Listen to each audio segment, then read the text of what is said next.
In the past, they've proved quite effective at being able to quietly, behind the scenes, in a constructive tone, say, come on, Donald, you absolutely want to do the right thing to get this war over, to get the killing stopped. But if we're going to achieve that, then we need to get the Ukrainians involved. So some quiet talking to Trump among Western leaders from South Africa, maybe somebody going to Washington direct from South Africa to talk to him. That's the kind of thing, I think. Not confrontation, not arguing with him across the airwaves, but getting to him privately to make clear that his envoy, Steve Witkoff, has been a bit hasty here. So what can Ukraine and indeed its allies now do? Let's speak to former UK National Security Advisor Lord Ricketts. Peter Ricketts, good morning to you.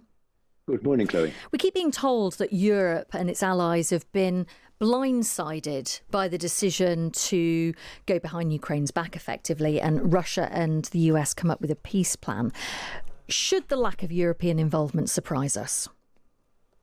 Yes, I think it should, honestly, because in the first 8 or 9 months of Trump's presidency, Keir Starmer, Emmanuel Macron, other Europeans have showed that they have had quite a useful dialogue with Trump.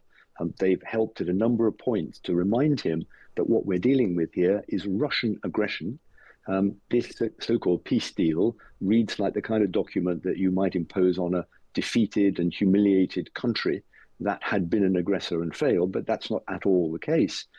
And so, yes, this seems to be something that has been cobbled together between American and Russian envoys with no consultation with Ukraine.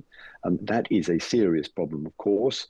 And I think European leaders now need to get it across to Trump that this could be the start of a discussion, but it has to take account of Ukrainian views. Otherwise, it's not going to be a peace deal that is going to last. And if Donald Trump is after the Nobel Peace Prize, which I'm no doubt he is, then he has got to negotiate a lasting deal, not a hastily scrambled fix which falls apart pretty rapidly. You talk about that hastily scrambled fix. Some critics may say the European leaders know that Donald Trump wants to get this war ended quickly, and maybe they haven't been moving quickly enough. There's been lots of meetings, there's been lots of discussion. There hasn't been much concrete action from European leaders. Do you think that's fair? No, I don't, because it neglects one thing, which is that this is Ukraine's decision to take, whether to enter into peace negotiations with Russia and settle. I think the Ukrainians actually have been ready for negotiations. They've tried, and it's been Putin who has refused to accept the idea of any kind of fair deal because he thinks he's still winning this war. And I'm afraid what we've got here is Trump flipping back to where he was at the beginning of his presidency, which is a sense that Putin is strong, Zelensky is weak. So to get a deal, you cosset the strong party and you strong-arm the weak party. And he's back to that. 2 or 3 occasions over the last year, including after the Alaska summit in the summer, European leaders were quite successful in walking him back from that to seeing that it's more complicated, that he needs to take account of perfectly reasonable Ukrainian demands to have security for the future, not to give up massive parts of their sovereignty by not accepting they could join NATO or have foreign troops on their soil, or indeed giving up parts of their territory that Russia has failed to conquer.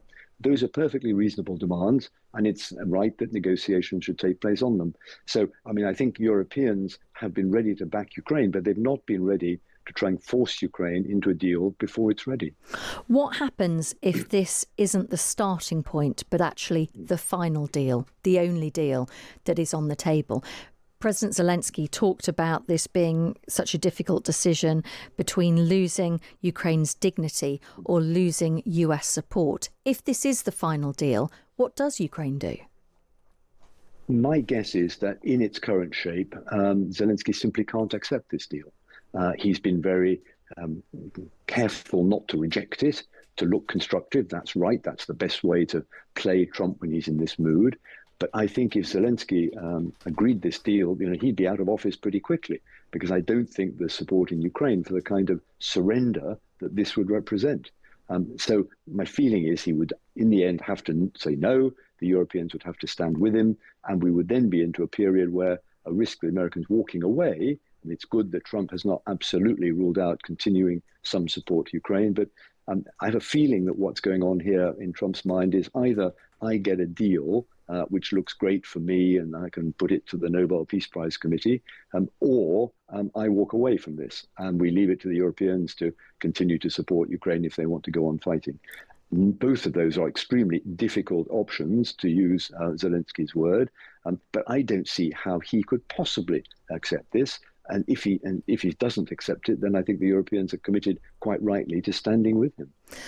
There has been some suggestion that the US could withdraw intelligence sharing if Ukraine doesn't sign up to this deal, although the White House has denied this overnight. But as you've pointed out before, President Trump has been known to flip-flop and change his mind.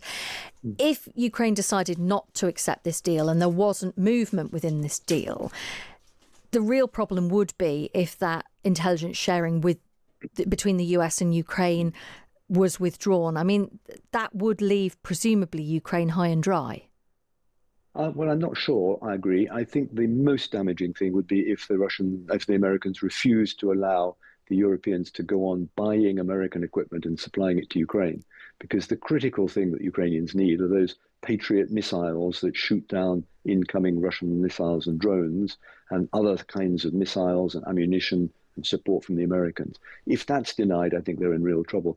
Intelligence, of course, it's important, and I'm no longer in the secrets of these things, but I think commercially available overhead in photography is pretty good these days, and I suspect one way or the other the Ukrainians could get a pretty good sense of what's going on over the other side of the front line. The really difficult thing would be if America blocked export of American equipment to Ukraine, particularly the missiles, because the Europeans don't have an alternative that they can supply in anything like the numbers that the Ukrainians would need. That would really leave them vulnerable to the continuing massive missile attacks that we've seen, aiming to destroy their energy infrastructure, their transport infrastructure, hit their cities. And so that, I think, is the most dangerous aspect of Trump walking away from this. We know, of course, that the Prime Minister is at the G20 summit in Johannesburg in South Africa at the moment. Notably, President Trump isn't there. Lots of discussions on the sidelines, we understand. We were speaking to Max Kendix, the Times political correspondent, earlier on in the programme, who's saying there's going to be lots of discussions around the side between Western allies. What can Keir Starmer realistically achieve to move things forward? What does he need to do? I think he needs to agree with Macron and Chancellor Merz of Germany and others on a way forward, which I suspect would mean continuing negotiations, or should we say actually getting negotiations underway, including Ukraine, because we haven't had that yet, and then get on the video link to Washington and talk Trump through this.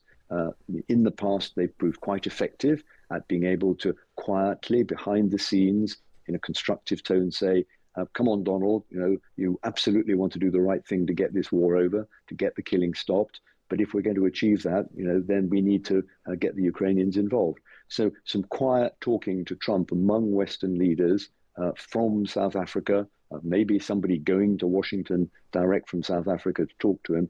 That's the kind of thing, I think. Not confrontation, not arguing with him across the airwaves, but getting to him privately to make clear that his envoy, Steve Witkoff, has been a bit hasty here and has failed to get Ukraine's views on engaged, to take account of their crucial national interests, and a lasting deal needs him to put some more work in before he gets the plaudits for achieving a ceasefire.